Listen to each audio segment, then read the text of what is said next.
Hello everyone, welcome to Education Academy. Good morning all of you. Namaskar all of you. Yes, we continue our 12th class biology NEET. Today topic, the last topic, which chapter we started? Reproductive health. Reproductive health में हम lecture 1 कर चुके हैं, जहाँ पे हमने introduction देखा, वहाँ पे हमने population explosion पढ़ा and birth control problem, population problem and strategies के बारे में देखा था. नेक्स्ट मूव फॉरवर्ड तक हमने एक छोटा सा टॉपिक वहां पे भी डिस्कस किया था, बर्थ कंट्रोल. नाउ भी अगर हम बात करते हैं पॉपुलेशन की बात कर रहे हैं, पॉपुलेशन कंट्रोल करने की बात कर रहे हैं, तो फर्स्ट हमारा हमने क्या पढ़ा था कि क्या होना चाहिए? बर्थ कंट्रोल होना चाहिए, कि सेक्स एजुकेशन आपको सोसाइटी में ये सबके पास होनी चाहिए. अब उस बर्थ कंट्रोल के लिए हम क्या क्या मेथड यूज कर सकते हैं?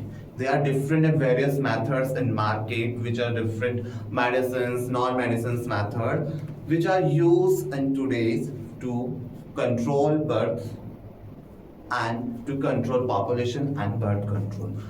Here's the one term more used for birth control is contraceptive. It means unwanted pregnancy.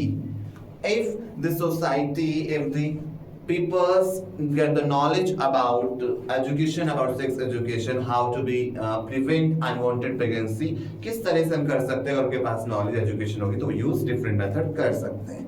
ठीक है, let's move forward with today topic. ध्यान से पढ़ेंगे, अच्छे से पढ़ें. आई होप तुम्हें लास्ट लेक्चर भी समझ में आया होगा. इसी तरीके से हम आगे कंटिन्यू करते हैं. ठीक है, let's start. So today topic is birth control methods and contraceptive. अगर आपको बर्थ कंट्रोल मेथड को हम क्या करें? कॉन्ट्रासेप्टिव. कॉन्ट्रासेप्टिव हम और क्या कह सकते हैं? Unwanted pregnancy.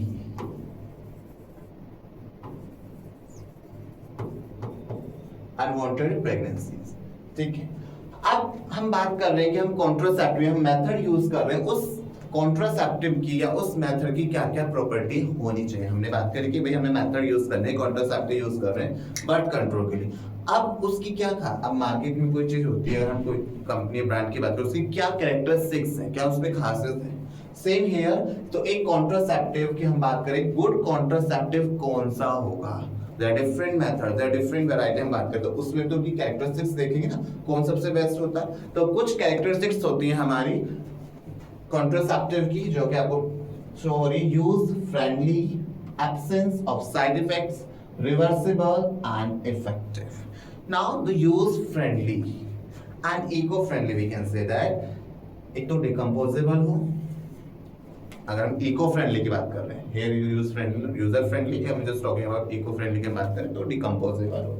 यूजर फ्रेंडली का मतलब क्या हो? It should be easy to use, जो यूज कर पाए, आपकी जो पीपल हैं, हमारे जो सोसाइटी मेंबर्स हैं, वो क्या कर पाए? उसे इजीली यूज कर पाए. एब्सेंस ऑफ साइड इफेक्ट्स हम क्या कह सकते हैं? कि there is no side effect. अगर वो मेथड यूज कर रहे हैं, कुछ भी यूज कर रहे हैं, तो उसका साइड इफेक्ट ना हो. क्यों? अगर साइड इफेक्ट होगा, there is less chance to use these methods. अगर उनमें कोई साइड इफेक्ट होगा तो क्या होंगे? पीपल्स आपके उसे कम यूज कर पाएंगे. Next, reversible. रिवर्सिबल का मतलब एक तो होता है रीयूज, जिसे हम रियूज करते हैं, पर यहाँ पे रिवर्सिबल किस कॉन्टेक्स्ट की बात कर रहे हैं? यहाँ पे हम बात कर रहे हैं कि हमने क्या कहा, अनवांटेड प्रेगनेंसी बचाने को, मतलब फर्टिलाइजेशन नहीं करवाना हमें, उससे बचाने के लिए हमने मेथड यूज कर रहे हैं. बट अभी तुम्हें नहीं पता कि अगर इन फ्यूचर तुम्हें फर्टिलाइज करना है, तुम्हें बच्चा कंसीव करना है, तो उस कंडीशन में क्या हो? दोबारा से अपनी पुरानी कंडीशन, स्ट्राइल नहीं होना चाहिए, फर्टाइल होना चाहिए.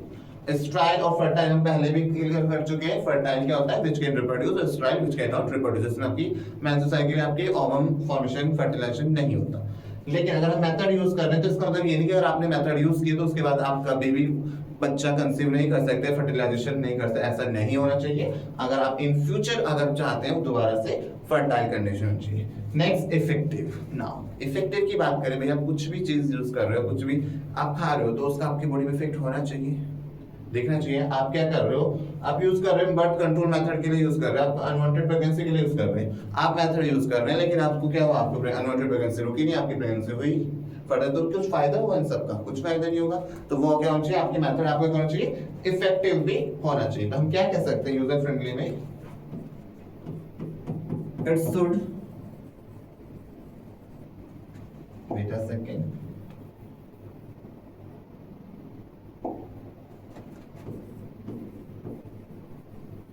It should be easy to use. तो क्या करो, इजीली हम उसे यूज कर पाए। नेक्स्ट है absence of side effect, there should be no side effect. अगर हम एक गुड कॉन्ट्रासेप्टिव की बात करें तो उसकी ये कैरेक्टरिस्टिक्स होनी चाहिए, there should be no side effects. Next reversible, इसका मतलब क्या है, the person should remain fertile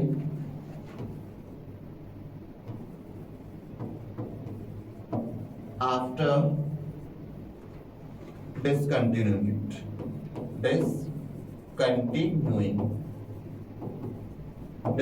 मतलब यहाँ पे क्या कहना चाह रहा है कि आपने डिसकंटिन्यूस किया ना, आपने कंटिन्यूस फर्टिलाइजर नहीं करा, आपने बीच में क्या करा, मेथड यूज करिए, फर्टिलाइजर नहीं हुआ। लेकिन अगर वो उससे आगे वाले की वो बात करें, अगर उससे फर्टिलाइजर होना चाहिए, दोबारा वो फर्टाइल रिमेन कंडीशन में रहना चाहिए। ठीक है। इफेक्टिव की बात करें, should be effective against pregnancy, क्योंकि हम प्रेगनेंसी अनवांटेड प्रेगनेंसी के लिए यूज कर रहे हैं, बर्थ कंट्रोल के लिए यूज कर रहे हैं, तो ये इफेक्टिव होनी चाहिए आपके अगेंस्ट प्रेगनेंसी। आई इतनी बात समझ में, एक कैरेक्टरिस्टिक्स की बात समझ में आई, इसे नोट डाउन कीजिए।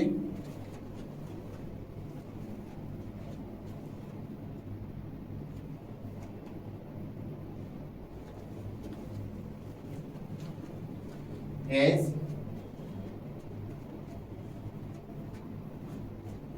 तो क्या है आपकी मेन कैरेक्टरिस्टिक्स हैं आपकी गुड कॉन्ट्रासेप्टिव की या बर्थ कंट्रोल मेथड जो हम यूज करने वाले हैं। ठीक है, चलते हैं, हमने कर अब आगे हम क्या पढ़ेंगे, उनकी मेथड्स पढ़ेंगे। बहुत सारे मेथड्स हैं which I was not complete today lecture, दो पार्ट में डिवाइड, कुछ मेथड हम आज यूज करेंगे जितने हो पाएंगे, कुछ हम नेक्स्ट लेक्चर में देखेंगे। ठीक है, now types of contraceptive methods, have you seen natural methods, barrier methods, chemical methods, IUD, oral contraceptive, implant, surgical method and injectable। इन हम डिटेल में पढ़ने पर थोड़ा सा देख देते हैं। नेचुरल मेथड जो हम नेचुरली मेथड यूज कर रहे हैं। बैरियर मेथड, बैरियर का मतलब क्या होता है, रोकना, स्टॉप, किसी चीज को रोकना, उसे पार नहीं कराना, उसे बीच में बैरियर है कि सपोज एक रोड में लगाते हैं, आपने देखा होगा पुलिस लगाते हैं बैरियर, स्टॉप कराना हो तो देख आप बैरियर लगाते हैं, जिससे क्या होता है इधर का ट्रैफिक उधर रुक जाता है, उससे आगे वाला रास्ता करते हैं, बैरियर मेथड। केमिकल में क्या होता है, हमारे केमिकल यूज करते हैं। आईयूडी क्या होता है हमारा, इंट्रा यूट्राइन डिवाइसेस। देखो तो हम क्या कह सकते हैं, जो इंट्रा आईयूडी हो सिर्फ किसके लिए होंगी, फीमेल, क्योंकि यूट्रस, यूट्राइन किस यूट्रस में होता है, फीमेल में होता है। इंट्रा का मतलब होता है विद इन द यूट्रस, वो डिवाइसेस जो हम यूट्रस में यूज करते हैं तो अवॉइड प्रेगनेंसी या कंट्रोल, बर्थ कंट्रोल यूज करते हैं, वो आईयूडी के अंदर आएंगे आपकी। ऑरल कंट्रासेप्टिव का होता है जो हम ऑरली, ऑरल मतलब जो हम ऑरली खाते हैं दवाइयां आपकी पिल्स वगैरह। Implant, surgical method, surgery through surgery, and injectable through injection, जिसे आप कह सकते हो। ठीक है, आई बात समझ में, वन बाय वन देखेंगे हम। सो सबसे पहला हमारा मेथड है नेचुरल मेथड। नेचुरल मेथड को हम क्या कह सकते हैं, ट्रेडिशनल मेथड।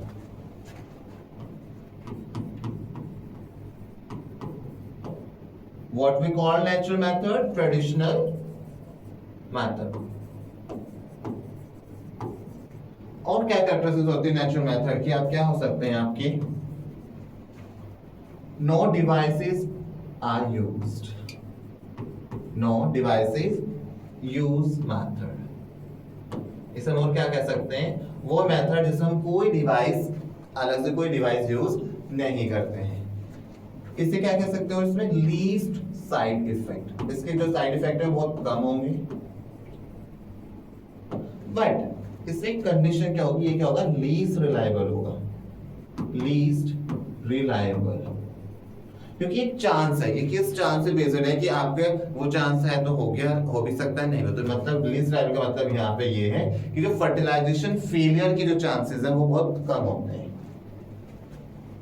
तो कह सकते हैं increase failure rate. Increase failure rate का मतलब क्या हो सकता है यहाँ पे, कि जो हम मेथड यूज कर रहे हैं उसके फेल होने के ज्यादा चांसेस होते हैं क्योंकि लीस्ट रिलायबल होता है।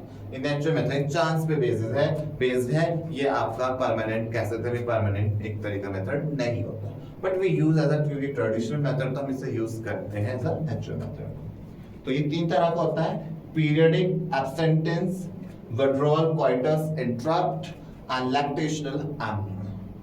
इतनी बात समझ में आई? जो पर हमें पॉइंट पड़े कि ट्रेडिशनल मेथड है, इसमें कोई डिवाइस यूज नहीं होती, लेस साइड इफेक्ट होता है। इतनी समझ में आई आपको? ठीक है, तो सबसे पहले देखते हैं पीरियडिक एब्सेंटेज। एब्सेंटेज क्या होता है? आज हम स्कूल में पढ़ते हैं क्लास में, प्रेजेंट एंड एब्सेंट पढ़ते हैं। वहां पे प्रेजेंट कितने हैं, आज एब्सेंटीज स्टूडेंट कितने। एब्सेंटीज का मतलब क्या होता है? That is not present. Periodic, अब यहाँ पे पीरियड वर्ड जो आया वो हमारी मेंस्ट्रुअल साइकिल से आया है, ठीक है, फीमेल की बात करें। अगर पीरियडिक एब्सेंटेज में हो रहा है कि अगर क्या कर रहे हैं, आपको ओव्यूलेशन कब होता है? मेंस्ट्रुएशन पढ़ी हमने 1 to 28 डेज तक पढ़ा। ओव्यूलेशन कब होता है? एनिमल ऑन 14th डे हमने पढ़ा था कि ओव्यूलेशन कब होता है? 14th day of menstrual cycle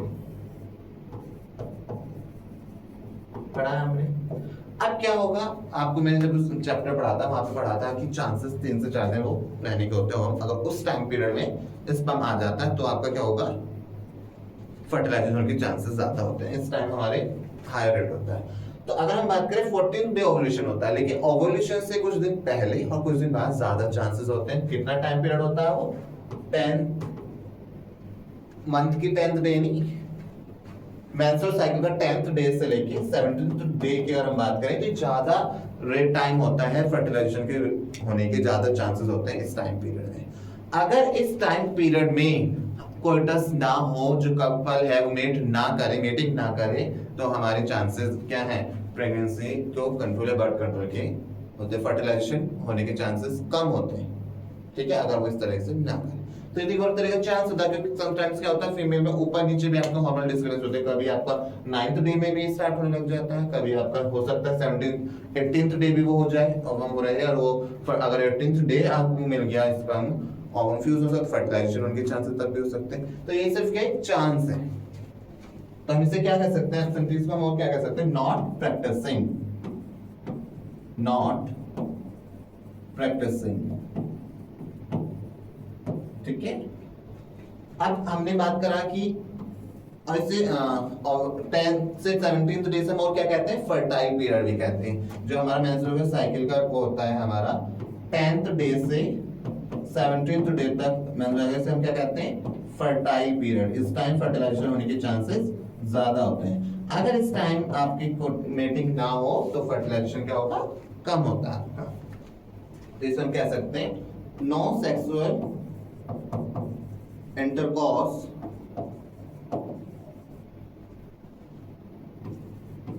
during fertile period. और ड्यूरिंग फर्टाइल पीरियड का मतलब क्या है, during 10 to 17 day, during fertile period लिख दिया मैंने शॉर्ट में।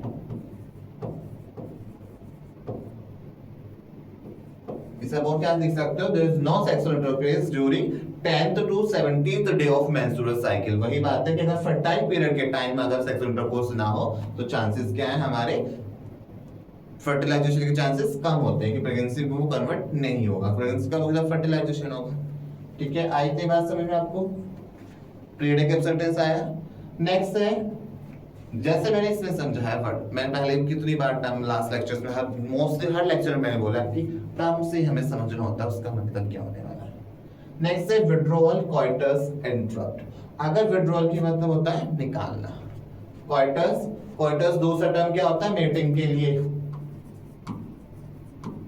कपल जो मीटिंग होती है, कपल मीटिंग का दूसरा नाम होता है कोइटस, ठीक है। कोइटस, इंटरप्ट होना, किसी को इंटरप्ट करना, तो जो कोइटस में इंटरप्ट होना कि withdrawal during the sexual intercourse coitus, आपका क्या होता है, विड्रॉल निकाल।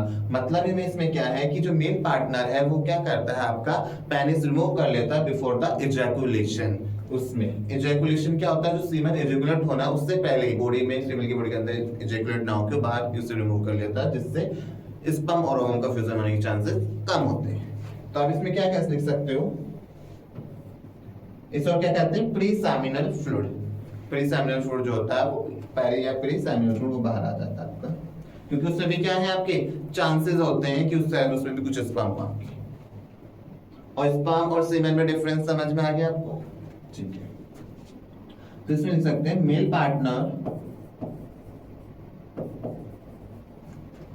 withdraw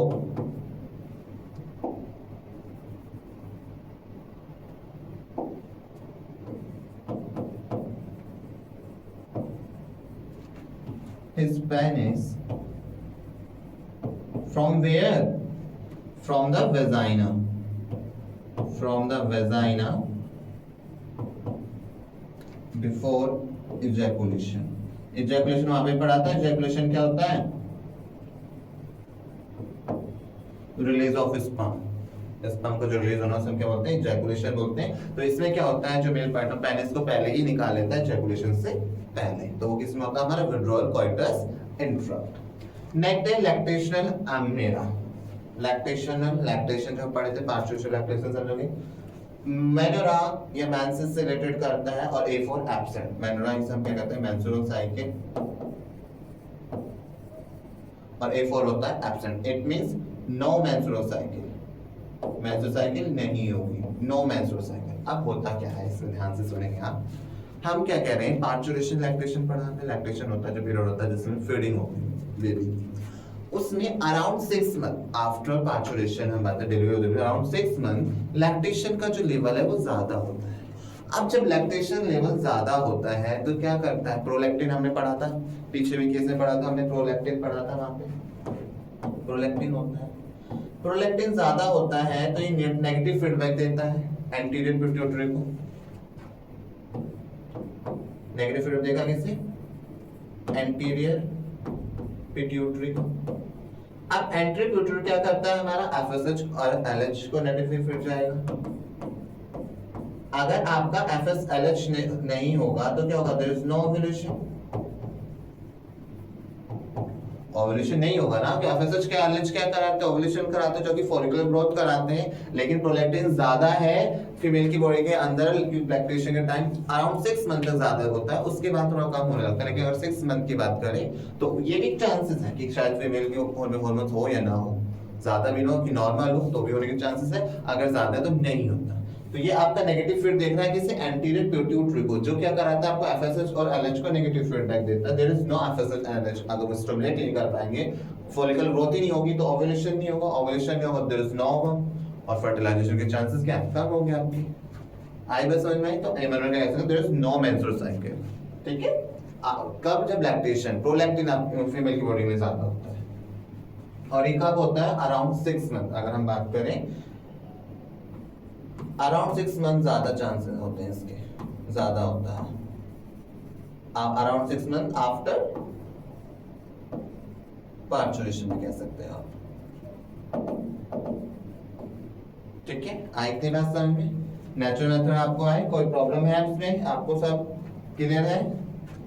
एक बार दोबारा देख लीजिए। हमने नेचुरल मेथड पढ़े जो कि हमारे लीस्ट रिलायबल होते हैं, but we use because this are the traditional method. इसमें 3 तरह के मेथड हमने पढ़े: periodic abstinence, withdrawal and lactation. Periodic abstinence से पीरियड एब्सेंट मतलब अगर हम during the fertile period of sexual intercourse ना करें तो चांसेस कम है फर्टिलाइजेशन की। इसमें हमने क्या करा कि ड्यूरिंग द कोइटस हम मीटिंग कर रहे हैं उसमें इंटरप्ट कर दें कि इजैकुलेशन से पहले ही पेनिस को बाहर निकाल लिया जाता है, विथड्रॉवल। लैक्टेशन में क्या होता है? There is no menstrual cycle. Menstrual cycle नहीं होगी तो ओव्यूलेशन नहीं होगा, ओव्यूलेशन नहीं होगा तो फर्टिलाइजेशन नहीं होगा। नोट डाउन कीजिए इसमें।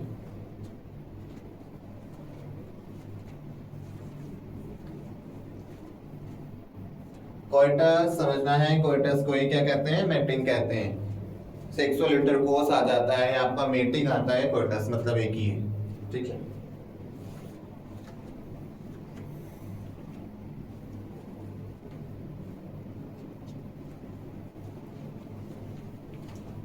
हुआ? आगे चले नेक्स्ट। ठीक है, अभी जो मैंने आपको एक कहानी सुनाई सारी, उसे एक बार थ्योरेटिकल यहाँ से देख लेते हैं, इससे वो क्लियर होगा। Natural methods work on the principle of avoiding chance of ovum and sperm meeting. तो natural method क्या है? Avoidance chance of ovum and sperm meeting. Ovum और sperm कि मीटिंग नहीं करानी, सीधे देयर इज नो मीटिंग, ठीक है, वही होता है। Periodic absence, तो हमने सबसे पहले क्या पढ़ा? Periodic absence is one such method in which the couple avoid or abstain from coitus from day 10th to 70th day of menstrual cycle, कि वही कि there is no sex, वो क्या करें? Avoid करें उस टाइम सेक्सुअल से coitus नहीं करते, when ovulation could be expected। हमने ऐसे ही पढ़ा 14th day हमारा ovulation होता है, लेकिन उससे पहले उससे लास्ट बिफोर एंड आफ्टर हम इंक्लूड करते हैं 10 to 17 day तक। सपोज अगर आपने माना कि 14th डे को होता है, इसमें रीजन क्या होगा? 14th डे को ओवुलेशन हुआ, 14 15 आपने माना, अगर 10 और 11 को भी आपका सेक्सुअल इंटरकोर्स हुआ है, कोइटस हुआ है, तो स्पर्म गया है फीमेल की बॉडी में, तो स्पर्म भी तो सर्वाइव करता है कुछ टाइम, तो अगर स्पर्म ने 2 या 3 दिन सर्वाइव किया, 14 को वो आ गया, फर्टिलाइजेशन के चांसेस ज्यादा है, ठीक है, तो इसलिए हम इसे आगे और पीछे दोनों को इंक्लूड कर रहे हैं, ठीक है। As chances of fertilization are very high during this period is called fertile period, जो मैंने पीछे बताया, इस पीरियड में चांसेस ज्यादा होते हैं हमारे फर्टिलाइजेशन के, तो इसे हम क्या कहते हैं? फर्टाइल पीरियड बोलते हैं। Therefore, by abstaining from coitus during this period, conception could be prevented। Avoiding करेंगे तो क्या होगा? इस अगर फर्टिलाइजेशन होगा तो कंसेप्शन क्या होगा? कंसीव करना क्या होता है? प्रेगनेंसी कंसीव करना, प्रेगनेंसी आपकी कंटिन्यू होगी, फर्टिलाइजेशन के बाद इम्प्लांटेशन हो, तो उसका प्रोसेस होगा ही नहीं। नेक्स्ट है विड्रॉवल और कोइटस इंटरप्ट। Withdrawal या coitus interrupt is another method in which the male partner withdraw his penis from the vagina just before ejaculation so as to avoid insemination। To avoid insemination, और insemination क्या था? हमने पढ़ा था release of sperm, ejaculation of sperm in the female body। insemination होता है तो body, female body के अंदर नहीं होगा, insemination बाहर होगा, जैसे भी होगा बॉडी में नहीं होगा। नेक्स्ट है lactation and absence of menstruation, देखो लिखा हुआ है एब्सेंस ऑफ मेंस्ट्रुएशन मतलब absence of menstrual cycle. Method is based on the fact that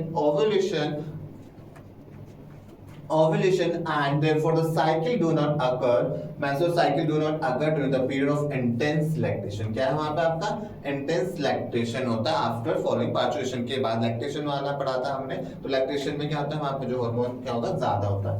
However, this method has been reported to effectively only up to a maximum period of 6 months following parturition। मैंने भी बताया सिर्फ ये method कब से होता है? अराउंड 6 months after parturition की हम बात करें। As no medicine or device are used in this method, natural method में पहले ही बताया, there is no use, कोई मेडिसिन यूज नहीं कर रहे हैं हम, कोई डिवाइस यूज नहीं कर रहे हैं, plus their side effect are almost nil, there is no side effect, least side effect होते हैं। आई बात समझ में? क्लियर हुआ है क्या वर्ड आपको? स्क्रीनशॉट लेना, स्क्रीनशॉट लीजिए, लिखना है लिख लीजिए, सही बात, जल्दी देख लीजिए, एक बार रीड अप कर लीजिए इसे।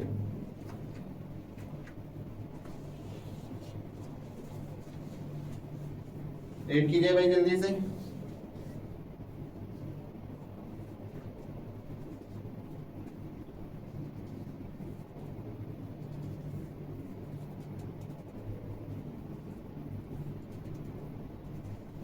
Have you read? चले आगे। नेक्स्ट अभी हमने पढ़े स्टार्टिंग में पढ़े बहुत सारे मेथड है, फिजिकल मेथड हो गए। नेक्स्ट है हमारे बैरियर मेथड।